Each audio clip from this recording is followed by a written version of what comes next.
হাসির রাজা, জ্ঞানের রাজা, রসিক রাজা। দেখলে বৈদ্য, রাজসভায় আমাদের অপমানটা দেখলে? হ্যাঁ, সে তো দেখলাম মন্ত্রী মশাই। আমি তো বুঝতেই পারছি না যে গোপাল মহারাজকে কি মধু খাইয়েছে যে মহারাজ গোপাল ছাড়া চোখে অন্ধ। আরে আমরা যেন মহারাজের কাছে ফেল না, কিছু একটা করতেই হবে। আমার মাথাটা গরম হয়ে যাচ্ছে। গোপালের মতন রাজসভার ময়লাকে যতক্ষণ না ফেলা যাচ্ছে ততক্ষণ আমার মাথা জ্বলন্ত কয়লা হয়েই জ্বলবে। পণ্ডিত মশাইয়ের মাথায় একটা বুদ্ধি আছে মন্ত্রী মশাই। আপনি যদি সেই অনুযায়ী উঁচির কাজ করেন তাহলে বেটা গোপালের কপালে দুর্গতির সীমা থাকবে না। এই কি বুদ্ধি, কি বুদ্ধি? আপনি বরং এই ব্যাপারে পণ্ডিত মশাইয়ের সাথে একবার আলোচনা করে নিন। আমি চলি, কেমন? আমি চলি। হ্যাঁ হ্যাঁ, এসো এসো এসো এসো।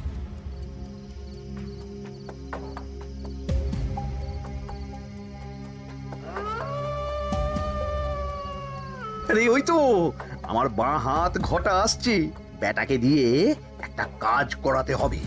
এ কি মন্ত্রী মশাই, আপনি এখানে দাঁড়িয়ে কি করছেন? এই একটা গুরুত্বপূর্ণ ব্যাপারে কথা বলছিলাম। একটা একটা কাজ করতে পারবি? কি কাজ করতে হবে বলুন মন্ত্রী মশাই। আমাকে একটু ঠান্ডা জল, পাতিলেবু আর পুদিনার পাতা দিয়ে শরবত বানিয়ে খাওয়াতে পারবি? সেসব আমার ঘরে ব্যবস্থা করাই আছে। চলুন চলুন, আমার সাথে চলুন। হ্যাঁ হ্যাঁ, চল চল চল চল চল।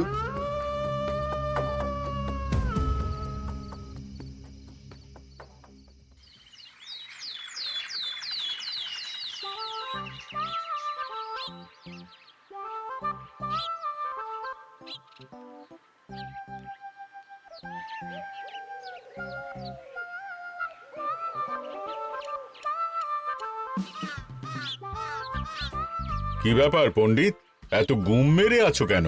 সকাল সকাল গিন্নি খুব বকেছেন মনে হচ্ছে।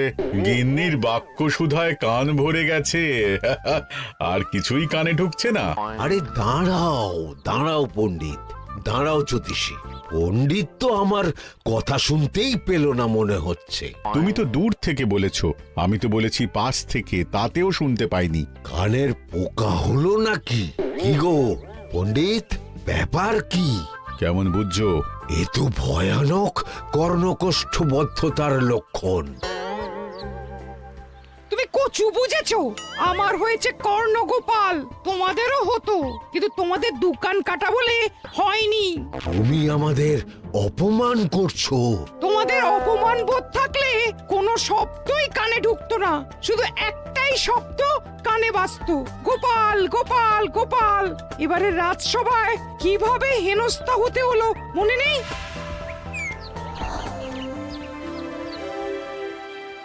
মহারাজ, একটা ভিক্ষা আছে। ভিক্ষার জন্য কৃষ্ণনগরের রাস্তাই সবচেয়ে উপযুক্ত জায়গা গোপাল, তুমি বরং সেখানেই যাও। মন্ত্রী মন্ত্রী মশাই ঠিকই বলেছেন মহারাজ। যে যার নিজের জায়গা থেকে কথা বলে। কুকুর বলে ভৌ ভৌ, বেড়াল বলে মিউ মিউ, কাক বলে কা কা। মন্ত্রীর ভিক্ষার জায়গা কৃষ্ণনগরের রাস্তা, আর গোপালের ভিক্ষার জায়গা মহারাজ কৃষ্ণচন্দ্রের দুয়ার। বলো কি ভিক্ষা? বাড়িতে পুজো আছে মহারাজ, খরচা অনেক, কিছু ঋণ আবশ্যক। যদি 100 মোহর। ঋণ তোমাকে আমি দিতে পারবো না গোপাল। পুজো উপলক্ষে তোমাকে আমি 100 মোহর দিলাম। মহারাজ, আমিও ঠিক এই কথাটাই বলতে যাচ্ছিলাম। আমরাও তাহলে বাড়িতে পুজো করব। পুজোর জন্য আমাদের অনেক খরচ, তাই যদি... অবশ্যই অবশ্যই, কত ঋণের প্রয়োজন খাজাঞ্চির কাছ থেকে নিয়ে নিও, সুদটা আমি মাফ করে দিলাম। মহারাজ, গোপালকে দান আর আমাদের ঋণ? হ্যাঁ, কারণ তোমরা নিজেরা খাবে, কিন্তু গোপাল অন্যদের খাওয়াবে। গোপালের মতো মানুষের সঙ্গে থাকাই হলো রাজধর্ম। কিন্তু তাছাড়াও তোমরা হলে 80 যাই বেতন পাই দলের লোক। গত 1 বছরে তোমার কোন মন্ত্রণা দেশের কাজে এসেছে? পণ্ডিত কোনো নতুন তত্ত্ব শুনিয়েছে? জ্যোতিষী কোনো অমোঘ ভবিষ্যৎবাণী করেছে? আর বৈদ্য 3 বছর ধরে আমার হাঁটুর ব্যথা সারাতে পারেনি। কিন্তু গোপাল, গোপালের ভাঁড়ে হাস্যরসের কখনো অভাব হয়নি। মনে আছে? আছে। কিন্তু করার তো কিছু নেই। আছে। কিছু ভেবেছো নাকি পণ্ডিত? তোমাদের মনে আছে মহারাজ মোহর দেওয়ার পর গোপাল সেদিন বলেছিল, কি গোপাল, খুশি তো? মহারাজ, আপনি আমাকে এক মুঠো ধুলো দিলেও আমি খুশি। সেই ধুলো মুঠোই আমি সোনা মুঠো করে ফেলবো। মনে নেই আবার? একটু ঝেড়ে কাশো তো দেখি পণ্ডিত, কি ভেবেছো? যা হবে দেখতেই পাবে।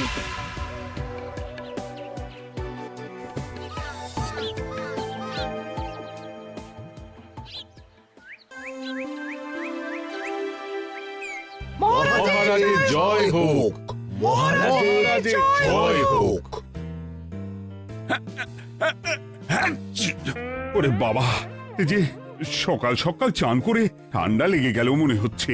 মহারাজ, ওই কবি গান উপলক্ষে গত মাসটা আমি কৃষ্ণনগরের কোণে কোণে ঘুরে বেরিয়েছি। প্রজাদের মধ্যে একটা অসন্তোষ আমি লক্ষ্য করেছি মহারাজ। অসন্তোষ? আমি তো জানতাম আমার শাসনে প্রজারা সুখে আছে। সুখে তারা ভাসছে মহারাজ, কিন্তু একটাই অসুখ, তারা মহারাজের দর্শন পায় না। তারা মহারাজের পদধূলির জন্য আকুল হয়ে আছে, মহারাজের দর্শন পাওয়ার জন্য চাতকের মতো অপেক্ষা করছে। চিত্রকরকে দিয়ে চিত্র অঙ্কন করিয়ে বিলি করে দিলেই হলো।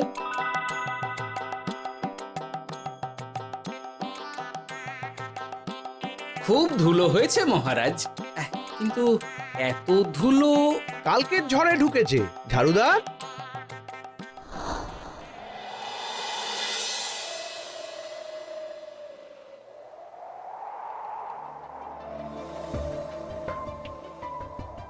এই সুযোগ, রাজসভা ফাঁকা, এমন ঝড় যে পেয়াদারাও বাইরে নেই। কাজটা সেরে ফেল, বুঝলি? কিরে, কাজটা কর।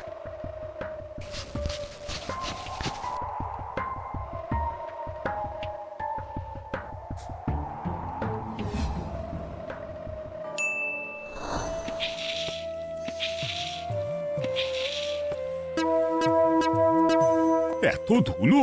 উফ, মহারাজ, কাল ঝড়টা বড় সাংঘাতিক হয়েছিল। তা বটে। আচ্ছা গোপাল, তুমি বলেছিলে মহারাজ তোমাকে এক মুঠো ধুলো দিলেও সেটা সোনা হয়ে যাবে। এখনো সেই কথাই বলছি। মন থেকে বলেছিলে না মহারাজকে তেল দেবার জন্য? তেল দেওয়ার দায়িত্বটা তো আপনি নিজের কাঁধেই নিয়ে ফেলেছেন। আমি যা বলি সত্যি বলি। আজ যদি এই 4 ঝুড়ি ধুলো মহারাজ তোমাকে উপহার দেন, তখনও একই কথা বলবে? নিশ্চয়ই। মহারাজ, গোপালকে এই 4 ঝুড়ি ধুলো দেওয়ার হুকুম হোক। কি গোপাল, আমি তোমাকে যদি এই ধুলোর ঝুড়িগুলো দিই, তা থেকে সোনা আসবে নাকি? আসবে মহারাজ, মোহরের বস্তা আসবে। যদি না আসে, আপনি বলুন। তোমাকে কৃষ্ণনগর ছেড়ে চলে যেতে হবে।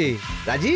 আর যদি আমি পারি, তাহলে আপনাকে এই মন্ত্রীর চাকরি ছেড়ে দিতে হবে। কি রাজি? কি মন্ত্রী, রাজি? রাজি। গোপাল? রাজি মহারাজ। আচ্ছা, আর কেউ মন্ত্রীর পক্ষে বাজি ধরেছেন নাকি? হ্যাঁ, আমি আমি আমি আমি। ও গোপাল এবার যে মরণ কুয়োতে ঝাঁপিয়েছে, সেখান থেকে আর উঠে আসতে পারবে না। ধুলো থেকে মোহরের বস্তা আসবে, এ হচ্ছে ওই গোপালের উন্মাদ রোগের শুরু। দেমাক দেমাক, মহারাজের পিঠ চাপড়ানি পেয়ে পেয়ে গোপাল ভেবেছে যে ও সব কিছু করতে পারে। এবার শুধু সেই দিনটার অপেক্ষা, যেদিন গোপালকে উল্টো গাধায় চড়িয়ে কৃষ্ণনগর থেকে বার করে দেব। এতটা নিশ্চিন্ত হবেন না মন্ত্রীমশাই। গোপাল কিন্তু হালকা কথা ছুঁড়ে দেওয়ার লোক নয়। কি বলতে চাইছো পণ্ডিত? ওই 4 ঝুড়ি ধুলো থেকে মোহরের বস্তা আসবে? না, তা বলছি না। অন্য জায়গা থেকেও তো মোহরের বস্তা আসতে পারে। তার সঙ্গে ধুলো মিলিয়ে দিলেই কেল্লাফতে। গোপালের নিশ্চয়ই কোনো পরিকল্পনা আছে। গোপালের সব পরিকল্পনার গোড়া মেরে রেখে দিয়েছি পণ্ডিত। ঘটা আছে গোপালের পেছনে, আর ঘটা আছে গোপালের বাড়ির পাহারা। লুকিয়ে কিচ্ছু করতে পারবে না। আরে ওই তো বটা আসছে। বেল্লিক, উল্লুক, তোকে আমি জল বিছুটি দেওয়াবো। গোপালকে ছেড়ে চলে এসেছিস কেন? ছেড়ে আসবো কেন মন্ত্রী মশাই? গোপালকে ওর বাড়ির সামনে ছেড়ে এসেছি। ওখানে তো ঘটা আছে। ও বড্ড ঘুরিয়েছে বেটা। কোথায় কোথায় গিয়েছিল গোপাল? 4 ঝুড়ি ধুলো নিয়ে বেটা বাড়ির উল্টো দিকে হাঁটা দিল। চললাম পিছু পিছু। যাচ্ছিল কোন দিকে? নদীর দিকে। কিন্তু গোপাল দাঁড়ালো যদুর বাড়ির সামনে।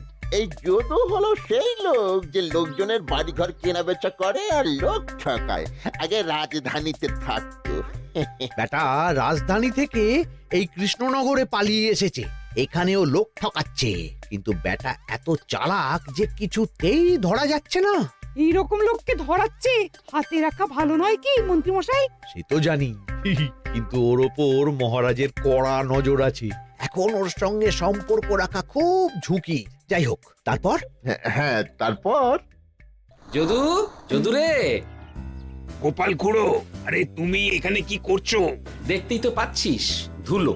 তবে যে সে ধুলো নয়, মহারাজ কৃষ্ণচন্দ্রের পদধূলি। শুনিসনি বোধহয় এখন কৃষ্ণনগরে সবচেয়ে বেশি চাহিদা মহারাজের পদরেণুর। আচ্ছা, মহারাজের পদরেণু নিয়ে যাচ্ছ কোথায়? এই ছোট ছোট পুলিন্দায় ভরে কৃষ্ণনগরের প্রত্যন্ত জায়গায় যেখানে প্রজারা মহারাজের সাক্ষাৎ পায় না সেখানে বিক্রি করব। তোমার কি মাথা খারাপ? পায়ের ধুলো বিক্রি হবে? ওরে, গতবারে মাত্র 1 ঝুড়ি ধুলো 1000 মোহরে বিক্রি করেছিলাম, এবারে 4 ঝুড়ি। শোনো, তুমি আবার ঘুরে ঘুরে বিক্রি করবে কেন? তোমাকে আমি বরং 10 মোহর দিয়ে দিচ্ছি। তুমি আমাকে এগুলো দিয়ে দাও, আর বিক্রি করে যা হবে তোমাকে এই 40 ভাগ দিয়ে দেবো।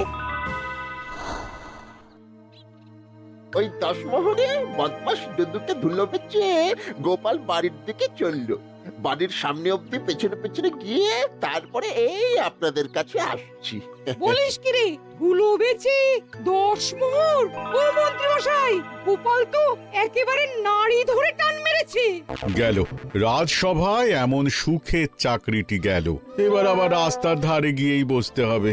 এবার নবাবের দরবারে জায়গা আছে কিনা খোঁজ করি গিয়ে। ধ্যাত্তেরি, 10 মোহর আর 1 বস্তা মোহরের মাঝখানে অনেক রাস্তা। সেই রাস্তায় আমি লোক বসিয়ে রাখবো। আরে আরে, ওই তো তোমার ঘটা আসছে।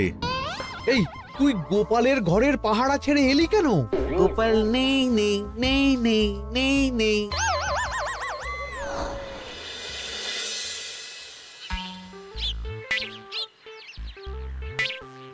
আরে, ভয় পেলি নাকি? না না না না না, ভয় পাবো কেন? শোন, তোকে পেয়ে আমার খুব ভালো হলো বুঝলি। তোকে আমার একটা কাজ করতে হবে। বলো বলো। আসলে বুঝলি, আমার না গিন্নিকে নিয়ে তার বাপের বাড়ি যাওয়ার কথা ছিল, কিন্তু হঠাৎ বিশেষ কাজে আমাকে খামবাজে চলে যেতে হচ্ছে। এখন আমি গিয়ে গিন্নিকে বললে বুঝতেই পারছিস কুরুক্ষেত্র হয়ে যাবে একেবারে। তাই আমি কাউকে খুঁজছিলাম যে আমার বাইরে যাওয়ার খবরটা আমার গিন্নিকে গিয়ে দেবে। তুই পারবি বাবা ঘটা? ওরে বাবা!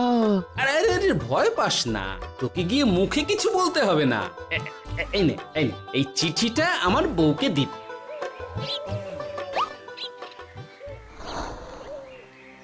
কৃষ্ণনগর ছেড়ে চুপি চুপি চলে যাচ্ছি, চালাকিটা দেখেছেন? ওসব চালাকি আমি তুড়ি মেরে উড়িয়ে দেব।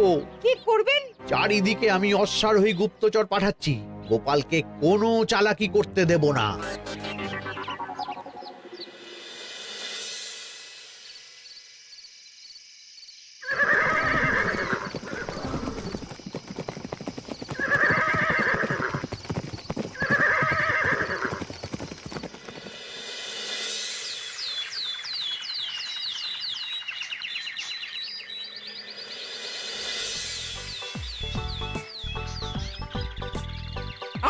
বং পিং পং। হ্যাঁ, ওরে বাপ রে, এ আবার কি বলে? মানে বুঝিতে পারিলে না? অং বং পিং পং অর্থাৎ আইসো আমার নিকট বিদেশি জাদু শরবত আছে। ইহাতে তৃষ্ণা নিবারিত হয়, শক্তি বৃদ্ধি হয়, ঘুম ভালো হয়, সম্পর্কের উন্নতি হয়, জামা কাপড় ফর্সা হয়, তু শব্দ না করে সকাল সকাল কষ্ট পরিষ্কার হয়। মূল্য মাত্র 1 মোহর। বোঝো, ওইটুকু অং বঙ্গের মধ্যে এত কিছু? ঠিক আছে, তা দাও দেখি। আপাতত টেস্টটা তো মিটু, বাকিগুলো পরে বোঝা যাবে।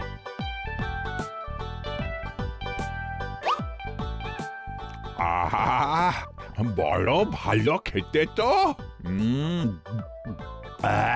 ঠং ঠং অর্থাৎ শক্তি বৃদ্ধি হলো। হ্যাঁ মনে হচ্ছে গায়ে যেন দুগুণ বল পাচ্ছি। কি হয়েছে ভাই?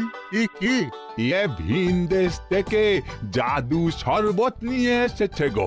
জাদু শরবত ভিন দেশ? একেবারে বহু ভুজা শরবত। খেলে তেষ্টা যাবে, গায়ে জোর হবে, ঘুম হবে, সম্পর্ক ভালো হবে, জামা কাপড় ফর্সা হবে, সকালে হ্রাস করে পেটও পরিষ্কার হবে। সে কি? দাও গো ভাই, আমাকেও দাও। গুড় জল, সঙ্গে একটু ভাজা মশলা, আমচুর আর বিট নুন, শুদ্ধ দেশি জিনিস। জানলে কেউ ছুঁয়েও দেখতো না, কিন্তু একটু বিদেশি গন্ধ দিতেই একেবারে হট্ট মেলা। আরে তোমরাও এসেছো দেখছি। সং সং শঙ্কা, লং লং লঙ্কা। মানে? অর্থাৎ এই শরবত খেলে আর শঙ্কা নাই, বুদ্ধি লঙ্কার মতন ঝাল হয়ে যাবে। তারপর ডং ডং ডঙ্কা, টং টং টঙ্কা, ফাইন ফাইন, অর্থাৎ টাকা আসবে আমার কাছে।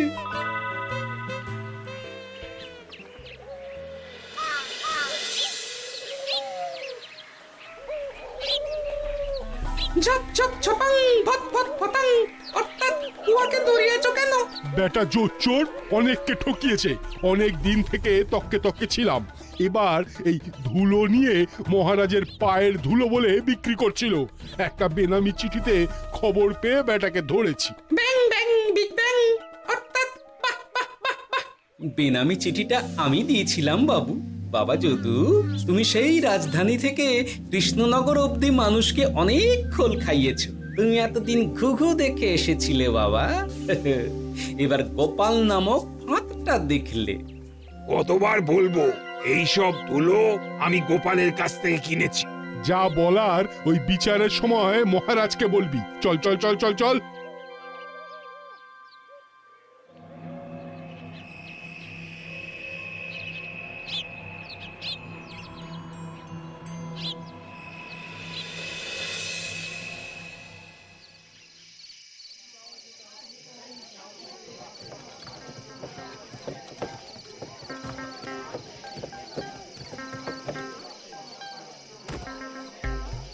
ঝন্টু মন্টু ননাংফু।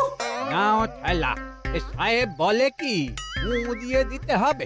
কি বলছো সাহেব? বুঝতে পারছি না, কোথায় ফু দেব? ঝন্টু মন্টু ননাংফু, অর্থাৎ লবণ আছে? আছে আছে সাহেব আছে। কত লাগবে? ভান্ড ভরি আন্ডাকারি, অর্থাৎ যা আছে সব।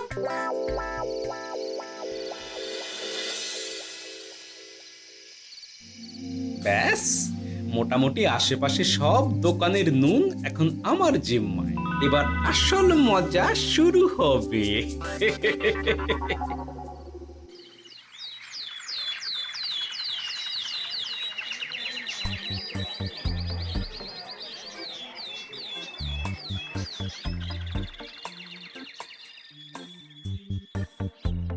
নুন আছে? না হুজুর, গোটা কৃষ্ণনগরেই নুন নেই। ওই দেখো, পুরো রাজসভাই বাজারে জড়ো হয়েছে। শান্তামনা, শান্টু মন্টু। আবার কি বলছে রে বাবা? শান্তামনা, শান্টু মন্টু, অর্থাৎ জনগণ শ্রবণ করুন। নান্টু কান্টু, নুন কিনিবেন? আন্টু আন্টু, আসুন আসুন। আমার আমার এক সের নুন লাগবে। শান্টু, অবশ্যই 1 সের লবণ 10 মোহর। 1 সের 10 মোহর? 10 মোহর লইবেন না লইবেন না? না, নেব না। উত্তম উত্তম, গান্ডে পিণ্ডে ঢিসুম ঢিসুম, অর্থাৎ তাহা হইলে নুনের বদলে গৃহিণীর প্রহার ভক্ষণ করুন। আমাকে 1 সের নুন দিন। আমাকেও আমাকেও। নুন ছাড়া বাড়ি ফিরলে গিন্নি ঘর ছাড়া করবে আমাকে। শুনলাম কৃষ্ণনগর থেকে নুন উধাও। আছে মহারাজ, আছে। কৃষ্ণনগরের সব লবণ আমার নিকটে আছে। 1 সের 10 মোহর। এত দাম? দাম তো হবেই মহারাজ। লবণ ছাড়া রান্না কেমন হবে ভাবিয়া দেখুন। ঠিকই বলেছ, রাজপাকশালেও তো রান্না বসেনি। 100 সেরের মতন রাজপ্রাসাদে পাঠিয়ে দাও। 1000 মোহর দিয়ে দাও।